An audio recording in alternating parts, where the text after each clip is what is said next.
હાલો તો આજે તો નાહી ધોઈને તૈયાર થઈને ઘર ફેમિલી બેસી ગઈ છે સકેડામાં। તો આજે તો અમે જવાના છે ફેબાના ઘરે। તો તમે જુઓ કે બધા કેવી રીતના બેસી ગયા છે। હાઈનો સમય છે એટલે ઠંડી તો થોડી વાય જ, એટલે બધાએ કોટ બોટ પહેરી લીધા છે ને બધું ઓઢવાનું પાઘરણ લઈ લીધું છે। અને આમ જુઓ કે એમ બેસી ગયા છે ને પિન્ચુન પપ્પા રિક્ષા હાંકે જાય છે અને અમે લોકો વાંહે ખડકાઈને બેસી ગયા છીએ અમારા રથમાં। તો તમે જુઓ કે અમે કેવી રીતના બેસી ગયા છે અને અમે ફેબાના ઘરે જવાના છે। તો વચારે તો ઘેટા બકરાવાળા આવ્યા, તો ઘેટા બકરાની પણ છોકરાએ થોડી વાર મોજ માંડી લીધી। અને અનૈયા તો જુઓ તમે, અનૈયાને તો કૂદકો મારીને ત્યાં જ વ્યો જાવ તું ઘેટા બકરાવાળા પાસે। તમે જુઓ પછી તો થોડી વાર આગળ થોડા ચાલ્યા તો અહીંયા તો થઈ ગયું હતું ટ્રાફિક જામ। તો તમે જુઓ કે અહીંયા ફાટક દેવાઈ ગયું હતું અને અહીં ટ્રાફિક જામ થઈ ગયું હતું, કેમ કે ટ્રેન નીકળવાનો સમય થઈ ગયો હતો। તો ટ્રેન નીકળી ગઈ અને થોડી વાર અમે લોકોએ પણ ટ્રેનને જોઈ લીધી। તો તમે જુઓ અમે લોકોએ થોડી વાર ટ્રેનને જોઈ લીધી છે અને એમ કરતાં કરતાં પહોંચી ગયા ફૈબાને ઘેરે। તો ફૈબાને જોયા ને તો ફૈબા તો હરખમાં જ આવી ગયા છે કે આજે તો કેટલા બધા લોકો અમારા ઘરે આવી ગયા છે। અને પિન્ચુબેને તો શેરડી હાથમાં પણ લઈ લીધી હતી કે મારે શેરડી ખાવી છે। તો ફૈબાએ કે તું ખાઈ લે શેરડી। તો તમે જુઓ કે હવે ફૈબાએ એમને અગાસી ઉપર ચડાવી દીધા કે હાલો હવે અગાસી ઉપર તમે લોકો જોવા।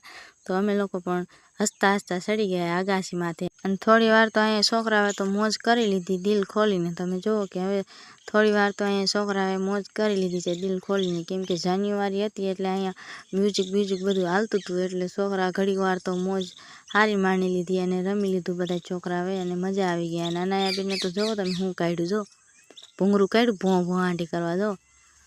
અને પછી હવે તો ફૈબાને ઘરેથી રજા લઈને નીકળી ગયા છે હવે ઘર બાજુ। તો તમે જુઓ પિન્ચુન પપ્પાએ ઠેલો લઈ લીધો છે અને ખંભે મારી લીધો છે અને અમે લોકો હવે ત્યાંથી રજા લઈને નીકળવાના છે હવે અમારા ઘર તરફ। તો હવે અમે જાય છીએ અને ફૈબાને તાતા બાય બાય કહી દીધું છે અને પિન્ચુબેને હાલતા થઈ ગયા છે। તો હવે અમે બધા લોકોને તાતા બાય બાય કરી દીધું છે અને હવે અમે નીકળી ગયા છે અમારા ઘર તરફ। તો પાછા નીકળ્યા ને ત્યાર પણ ટ્રેનનો સમય થઈ ગયો હતો, ત્યાં પહોંચ્યા ને ત્યાં ટ્રાફિક જામ થઈ ગયું હતું, કેમ કે 9 વાગે પાછી ટ્રેન નીકળી જાય એટલે ત્યાં પણ ટ્રાફિક જામ થઈ ગયું હતું। તો અમે ત્યાં થોડી વાર ત્યાં રિહામો ખાઈ લીધો અને થોડી વાર ટ્રેનની રાહ જોઈ લીધી।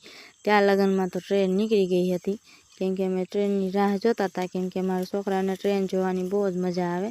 તો અમે થોડી વાર ઊભા રહી ગયા છે, થોડી વાર રાહ જોઈ તો ટ્રેન આવી। તમે જુઓ કે ત્યાંથી ટ્રેન નીકળી ગઈ છે અને ધૂમ ધૂમાટી કરતી ટ્રેન ભાગતી જાય છે। તો તમે જુઓ કે કેવી રીતના ટ્રેન હેલી જાય છે।